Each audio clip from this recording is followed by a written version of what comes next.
Enoch became a preacher of righteousness, making known to the people what God had revealed to him. Those who feared the Lord sought out this holy man to share his instruction and his prayers. He labored publicly also, bearing God's messages to all who would hear the words of warning. His labors were not restricted to the Sethites. In the land where Cain had sought to flee from the divine presence, the prophet of God made known the wonderful scenes that had passed before his vision. "Behold," he declared, "the Lord cometh with 10,000s of his saints to execute judgment upon all, and to convince all that are ungodly among them of all their ungodly deeds." Jude 14 and 15.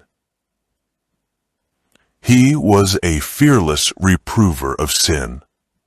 While he preached the love of God in Christ to the people of his time, and pleaded with them to forsake their evil ways, he rebuked the prevailing iniquity and warned the men of his generation that judgment would surely be visited upon the transgressor.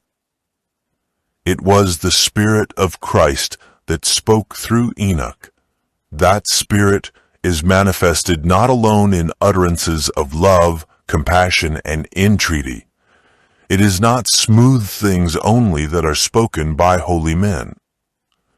God puts into the heart and lips of his messengers truths to utter that are keen and cutting as a two-edged sword.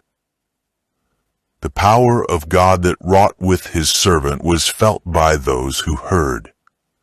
Some gave heed to the warning and renounced their sins, but the multitudes mocked at the solemn message and went on more boldly in their evil ways. The servants of God are to bear a similar message to the world in the last days, and it will also be received with unbelief and mockery.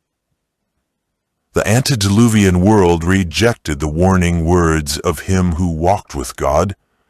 So will the last generation make light of the warnings of the Lord's messengers.